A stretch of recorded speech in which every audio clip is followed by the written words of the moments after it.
adeegii hoose uu ka maqan yahay asaasiga ahaa tusaale haddaan usoo qaato hooyada dhiigbaxaysa ee kowda habeenimo ku umuraysa ku umuraysa xanaano ka mid a xanaanooyinka GBLG uu ka baxo mashruuca dowladda hoose gacanta ku hayso ma yaalo garaamka dhiigga wixii lagu eegi jiray dhawaan ayuunbay ahayd markii maamulka dowladda hoose degmada Berbera oo goob fagaar ah ku soo bandhigayay waxqabadkooda sanadkii la dhaafay ee 2021 oo qaar ka mid ah shacabka magaalada Berbera oo su'aalo ku weydiinayay mas'uuliyiintaasi ay ka dayriyeen adeegyada xarumaha caafimaad ee hooyada iyo dhallaanka in aanay lahayn shaybaadho lagu sameeyo bukaanada kala duwan ee lagu cabiro dhiigga iyo haweenka uurka leh. magacaygu waa Jaamac Aadan Cali waxaan ka mid ahay muwaadiniinta reer Soomaaliland khaasatan bulshada reer Berbera waxaan weydiinayaa laba su'aalood oo khusaysa caafimaadka meeyarka iyo meeyar ku-xigeenka su'aasha koowaad waxa weeyaan maadaama meeyarku ku celceliyey caafimaadka wax badan baa la geliyey laba meelood aan tusaale soo qaadanayaa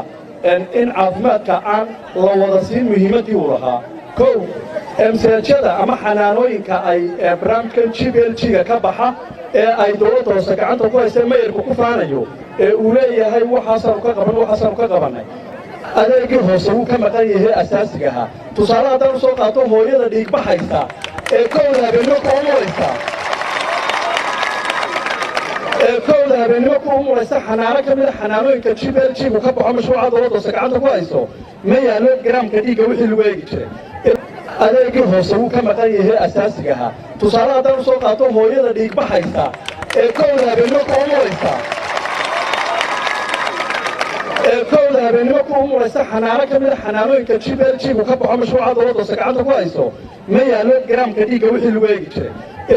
adeegii hoose uu ka maqan yahay asaasiga ahaa tusaale haddaan usoo qaato hooyada dhiigbaxaysa ee kowda habeenimo ku umuraysa xanaano ka mid a xanaanooyinka GBLG uu ka baxo mashruuca dowladda hoose gacanta ku hayso ma yaalo garaamka dhiigga wixii lagu eegi jiray ilmaha yara shubmayeed 9 subaxnimo la keeno waxa la rifargareeyaa lama eego shaybaad dhammaystiran ma laho wax loogu eegi karo basic laboratory asaaska wixii loogu jiray taas waa tii heer degmooye yani heer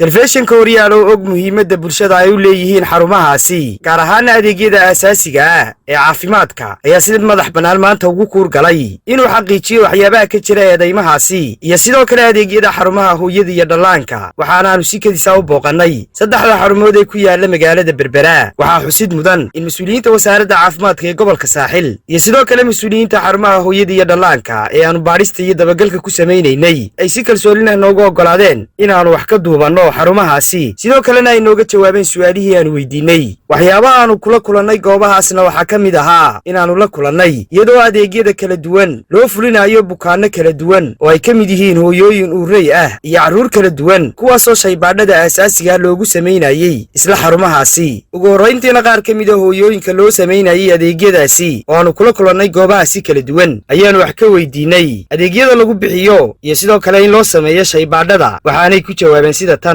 adeegayga dhawana lagu qabtaa markaan bugno oo nimaadna haddana hooyooyinka iyo carruurtaba si fiican baana lagu shaqeeyaa haddaan uurka leen iyo haddaan carruurta wadana nuujisanahayba wixii aan u baahanayna waa nala siiyaa waxaa ka mid a sida dawadoo kale shaybaadhkoo kale xaaladeedoo lala socdo waana ku umulnaa maasha allah lacag la-aana friya si fiican bay nagu shaqeeyeen shaqaalaha caafimaadku نفقة درد عروت مركي نقل هذا وانو كهنا الحمد لله شغالة قاعد بنو سلامينا. أنا والله بشر بنكون والله المالي المكلا. تسي دخل ماي سفي عمل نقوم والله دخاترتي العكتي وانو كرهسني الحمد لله. أنا ألقى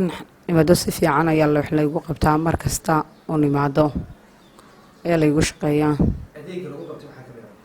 وحاكم يا ها والله يبارين.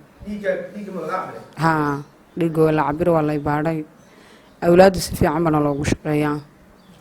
sidoo kale waxa iyaguna warbixin nooga bixiyay mas'uuliyiinta kala duwan ee ugu sarsareeya xarumahaasi caafimaadka ee hooyada iyo dhallaanka ee magaalada Berbera waxaana hadaladoodii kamid ahaa magacaygu waa Caasha Artin Buush waxaan hay team leaderka xanaanada Moscow waxay xaafadan ku taalaa xanaanadan ku taalaa xaafada Moscow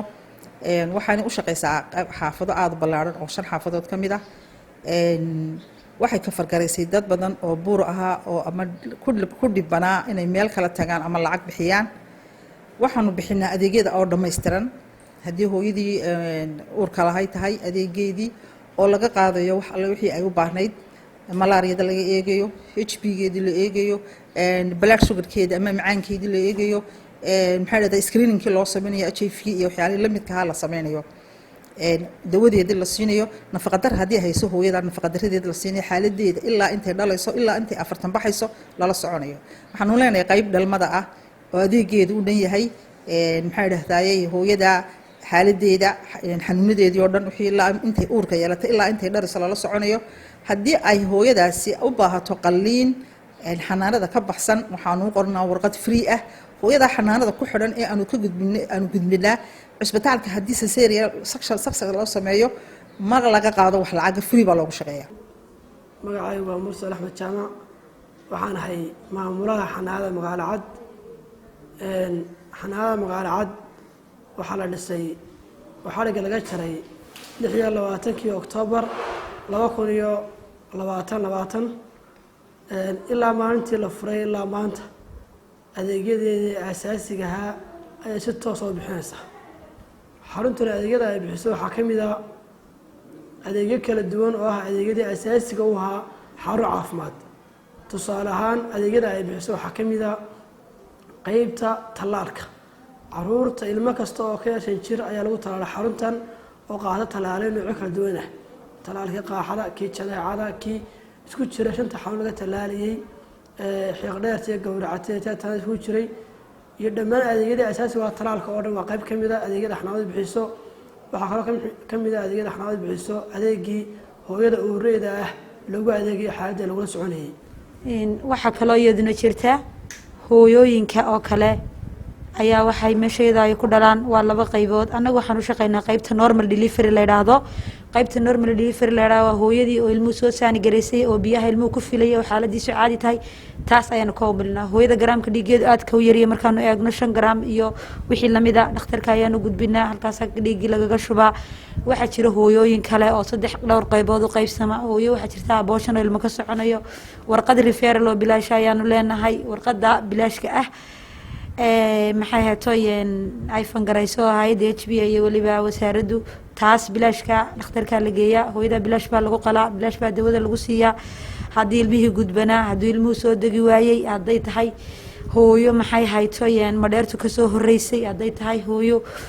waxaas oo dhan xaaladaas oo dhan early ayaanu sameynaa referral kaasna oo bimbeynotay iyagana carruurta referral buug ah bay leeyihiin ilmaha namooniyadu hayso